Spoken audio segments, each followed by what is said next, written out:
How are you? Welcome to Remember's Corner. So today I want to talk about gates. Gates is a signal processor that we have in live sound. So how it works, for example, think of a club owner and there's a bouncer by the door and he tells the bouncer, please allow people to come in here if they are only above a height of 1.2 meters. So if anyone comes to that door and they're below that height, the bouncer will say you're not coming in. So in the same vein, a gate, you set it in such a way that you basically say, if sound is above this level, may it pass through.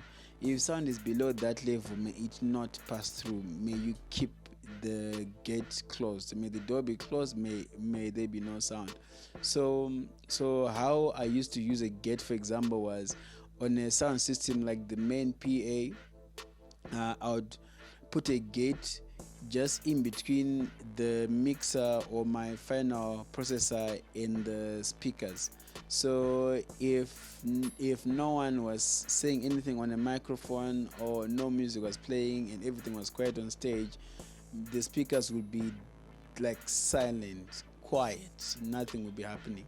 And then as soon as something starts happening, then you'd then hear sound from the speakers.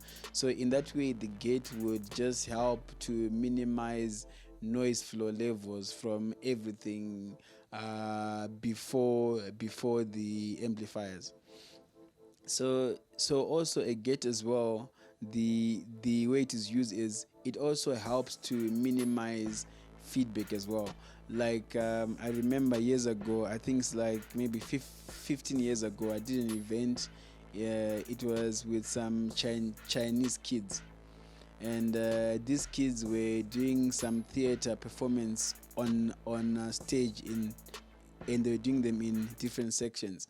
And for that performance, I didn't have headset mics, so what I deployed there was condenser mics hanged from a bar just above the stage.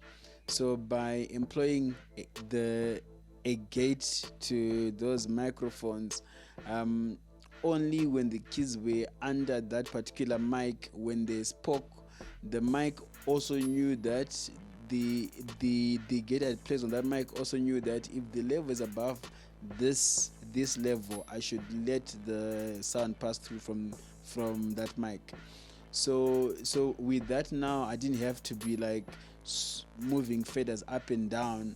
It was like automatic. So when they go to this mic, when these kids performed, those mics would open up and then you hear them. As soon as they move, those mics would basically switch off automatically, and then when they go to the next mics, they also open up.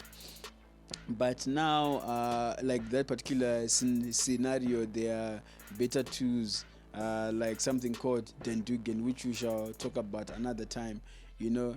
But in those instances, a gate, basically use it either to suppress sounds that we don't need, so that we only get what we need to come through. Like for example, guitar amps, for example, sometimes they buzz when the guitarist is not playing, and then when he starts playing, they are quieter, or just what they're playing is way louder than the actual buzz.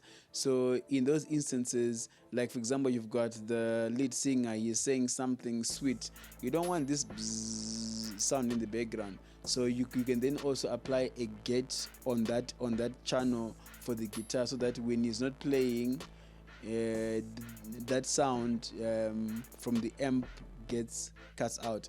So, and then also gates as well, we also apply them on drums, like toms, kick drum, everything. So okay, almost everything. So basically what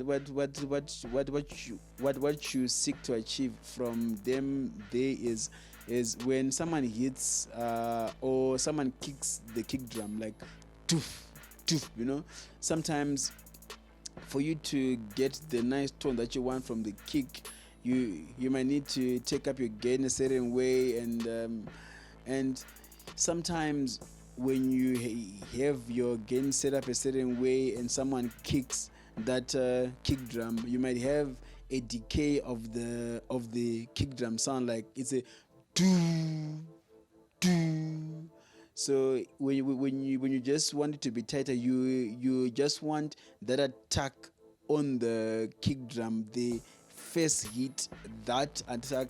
That is why what you want. So when you set your gate, so in a way you set it such that once the guy hits that kick drum, that first attack is the loudest. Anything after that is lower because he's not kicking anymore. The attack is gone. So you basically then set your gate that I want to hear that level A the attack. Anything else below that I don't want to hear it. So basically it then gets you to have that cleaner kick that just goes toop, toop, toop. So those are just some of the ways of the application of a gate. But for me, I always try to apply gates with caution as well, because when you poorly apply them and you don't do the setting right, they can make things sound very unnatural. But basically that's it on gates. So the key thing is just gates, they're like your bouncers at a door. When you say to the bouncer, don't let anyone in who's below this height, they don't allow anyone in below that height. But anyone who's above that height gets allowed in the club. So it's like the same way with the gate. You're just saying any sound below a certain level, I don't want it to come through. A sound above a certain level, I want it to come through. So that's what gates do, and we apply them in those scenarios where we seek not to have some sounds pass through, but we also want that process to be automatic so that we can focus on other things. But basically that's it. Thank you very much for watching. Remember, Skona. Bye for now.